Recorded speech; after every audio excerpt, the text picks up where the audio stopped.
Hello guys, welcome to our YouTube channel. और आज हम बात करने वाले हैं आईपीएल 2025 के मैच नंबर 45 के बारे में। एलएसजी वर्सेस एमआई, इन दोनों टीम्स के हेड टू हेड के बारे में बात करेंगे। प्लेइंग 11 के बारे में बात करेंगे, किन प्लेयर्स पे आपको नजर रखनी चाहिए और अब तक का इन टीम्स का सफर कैसा रहा है, इसके बारे में डिटेल में बात करेंगे। Mumbai Indian versus Lucknow super giant, जब लास्ट टाइम भिड़े थे तो लखनऊ ने मुंबई को चारों खाने चित कर दिया था। वो मैच लखनऊ जीत गया था। आज वानखेड़े में हार्दिक की टोली इस हार का बदला लेने के लिए उतरेगी। अगर यहाँ पे मुंबई इंडियन की फॉर्म की बात करें तो फुल फॉर्म में अब ये टीम आ चुकी है।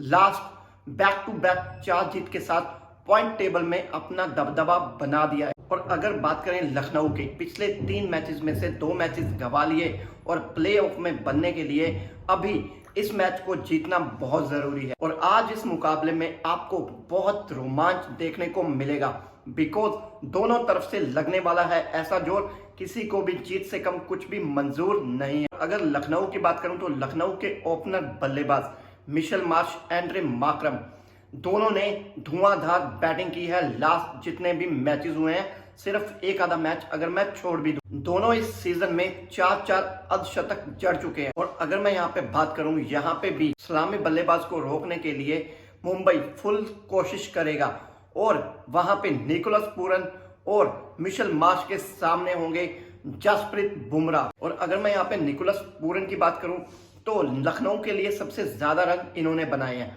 बट लास्ट 2 या 3 मैच से ये फॉर्म में नहीं है। और अगर मैं लास्ट सीजन की बात करूं तो इसी ग्राउंड पे निकोलस पूरन ने 29 बॉल में 75 रन की पारी खेली थी। और अगर मैं यहाँ पे बात करूं रोहित शर्मा की, तो एलएसजी को रोहित शर्मा से सावधान रहना होगा।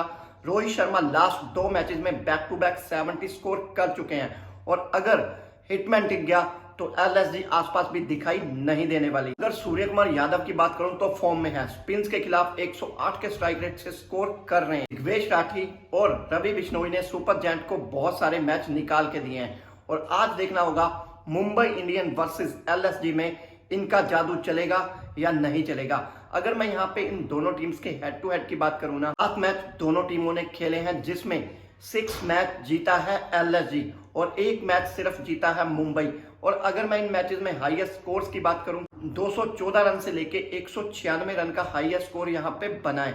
और अगर मैं यहाँ पे बात करूं लोएस्ट स्कोर की, 101 रन से लेके 132 रन का लोएस्ट स्कोर इन मैचेस में बना है। अगर मैं यहाँ पे बात करूं किन प्लेयर्स पे आपको नजर रखनी चाहिए, तो रोहित शर्मा, रियान रैकलिटन, सूर्य कुमार यादव, तिलक वर्मा, ये आपको अच्छे खासे स्कोर करते दिखाई दे जाएंगे।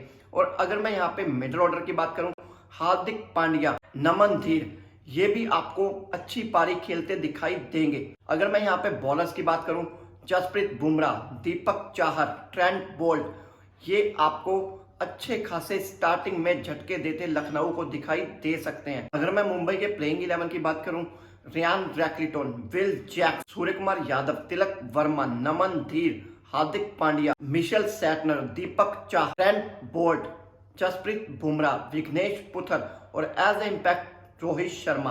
और अगर मैं यहाँ पे एलएसजी की बात करूं, एलएसजी के किन प्लेयर्स पे आपको नजर रखनी है, Aiden Markram, Mitchell Marsh, Nicholas Pooran, तीनों रुक गए तो 195 प्लस का स्कोर देखने को मिलेगा। और आज ऋषभ पंत के भी बैट से आपको स्कोर आता दिखाई दे सकता है। अगर मैं मिडिल ऑर्डर की बात करूं तो डेविड मिलर से बहुत उम्मीदें हैं, लास्ट कुछ मैचेस में अच्छा नहीं किया। और अगर मैं यहाँ पे बॉलर्स की बात करूं, दिग्वेश राठी, शार्दुल ठाकुर, अवेश खान और प्रिंस यादव, इन चारों पे आपको नजर रखनी चाहिए। रवि बिश्नोई भी आज विकेट निकालते दिखाई देंगे। अगर मैं यहाँ पे एलएसजी के प्लेइंग 11 की बात करूँ ना, Aiden Markram, Mitchell Marsh, Nicholas Pooran, Rishabh Pant, Abdul Samad, David Miller, Shardul Thakur, Digvesh Singh Rathi, Ravi Bishnoi, Avesh Khan, Prince Yadav और एज ए इम्पैक्ट आपको आयुष बडोनी देखने को मिल सकते हैं। और अगर मैं इन दोनों टीम्स की बात करूं, एलएसजी लास्ट मैचेस हार चुका है तो और मुंबई लगातार जीत रहा है। और अगर मुंबई को भी प्लेऑफ में बने रहना है तो इस मैच को जीतना पड़ेगा। और अगर एलएसजी को भी प्लेऑफ में बने रहना है तो इस मैच को जीतना पड़ेगा। तो आज आपको एक इंटरेस्टिंग मैच देखने को मिल सकता है इन दोनों टीम्स के बीच। आपको क्या लगता है, किसका पलड़ा रहने वाला है भारी? क्या मुंबई करेगी अपनी प्लेऑफ की तैयारी? कमेंट करके जरूर बताना।